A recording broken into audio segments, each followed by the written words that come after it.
Viva Voz, com Vera Magalhães.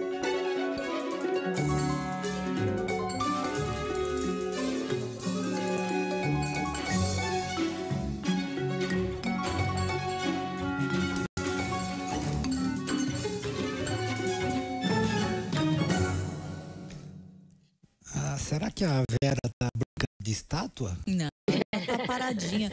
Mas o mistério de a imagem congelou não foi feito aqui pelo João Fonseca, que a gente estava, a Vera tá congelada, ela tá só parada. Ele não, ela piscou. Eu perguntei a mesma coisa, se vocês estavam congelados. Vocês também estavam com a atenção congelada em alguma coisa, olha só. Então, Vera, se você estiver precisando de ajuda, você pisca, tá?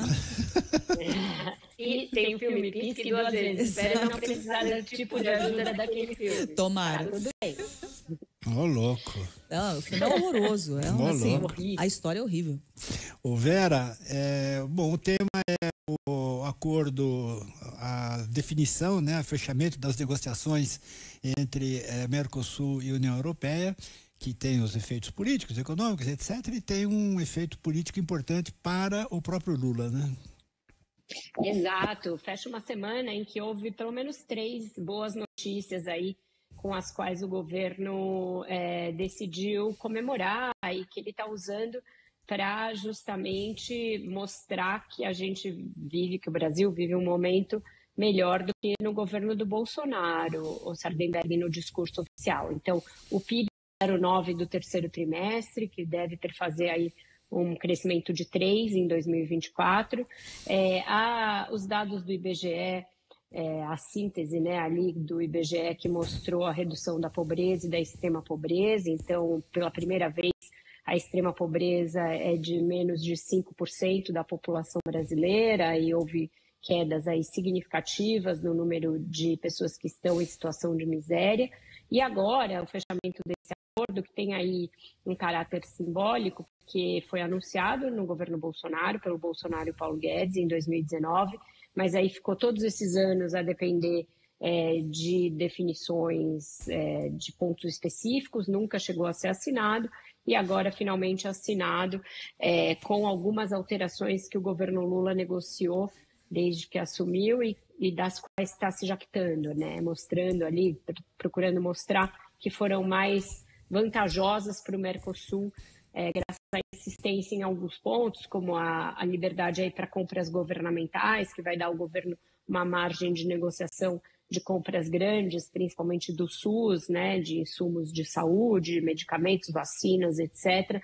Então, tudo isso fechou um pacote aí de boas notícias para o governo que vinha patinando nas últimas semanas, com aquela dificuldade que a gente tantas vezes relatou aqui de fechar o programa de corte de gastos, com uma indisposição permanente aí com o mercado, que vinha pondo preço nessa hesitação em política fiscal. Então, o Lula e os ministros estão usando os bons dados aí da vida real, da chamada vida real, para contrapor essa indisposição do mercado. Até a Simone Tebet, que é uma ministra, né, com um pensamento aí político e econômico de corte mais liberal, ontem num palanque lá no Mato Grosso do Sul, o estado dela, usou esses dados positivos da economia para falar que o mercado está errado e que está fazendo aí uma batalha ideológica contra o governo Lula. Ela subiu o tom político também nessa linha de que o Brasil vai bem, de que se o Lula for candidato em 2026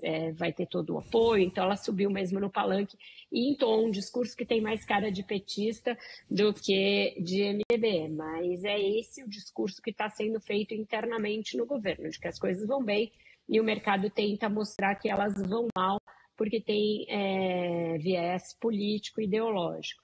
Mas a gente sabe que as coisas não são bem assim, na minha coluna hoje do Globo eu separo esse joio desse trigo, mostrando que sim, é verdade que esses dados são positivos, mas que o ceticismo do mercado se deve a outras razões, principalmente a questão da inflação e realmente o fato de que as contas públicas têm aí disfunções, tem descontroles que precisam ser sanados. As duas coisas são verdadeiras e não dá para fazer um contraponto maniqueísta ali, simplista, entre uma coisa e outra. Mas o fato é que o governo teve uma boa semana, teve essas notícias para celebrar e precisa agora encontrar um caminho para fazer o Congresso aprovar o mais rápido possível esse pacote de corte de gastos. Isso é uma função, é uma missão, uma tarefa desse ano, sem a qual o ano não se concluirá bem, porque o ano que vem o orçamento tem aí vários estouros iminentes, e sem as travas que o pacote de gastos traz,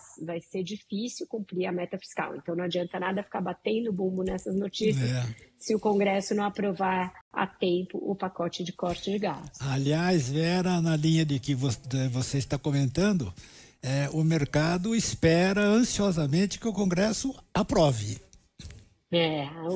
O mercado começou não gostando muito do pacote, mas já é melhor. Se não tem tu, vai tu mesmo. Isso, é melhor meio pacote do que pacote nenhum, né?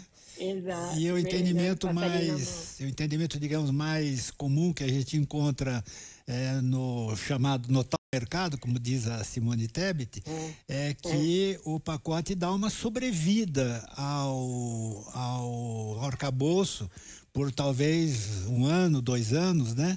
E, quer dizer, a dívida continua subindo, mas não é uma alta explosiva. As medidas, é um jeito eufemístico de dizer que foi o que eu consegui fazer, pessoal, não consegui avançar para muito além disso daqui. Então é isso, todo mundo nessa linha de vamos aprovar o que tem, mas, né, sempre tem um mas, o Congresso está esperando o cheque ali e só vai correr se o dinheiro pingar lá na conta das prefeituras. Ontem eu falei com o Planalto, falei com 2 ministérios ali no Planalto, e o que eles disseram, além daqueles 7 bilhões e 800 milhões já prometidos em emendas para fazer a máquina andar, o Padilha estava tentando conseguir mais 2 bilhões. Então, para dar ali um alento maior de fim de ano para deputados e senadores, mais 2 bilhões já nesta sexta-feira. Então, a gente vai ter notícia até o fim do dia se saiu esse dinheiro, e isso certamente vai facilitar um pouco a tramitação dos projetos, que está bem truncada lá, principalmente na Câmara, por enquanto, né? Arrancar 2 bi do Haddad no atual momento não é fácil, não. Não é fácil, mas é aquela coisa, ele tem que dar para receber lá na frente. Então, né, não tem almoço grátis. Nesse caso aí, não tem almoço grátis. Vera Magalhães, muitíssimo obrigado, Vera. Até logo mais às 6 horas e até a semana no CBN Brasil. É isso, até mais tarde. Um ótimo fim de semana para vocês dois e para quem nos ouve e nos assiste. Até mais tarde, Vera. Obrigada.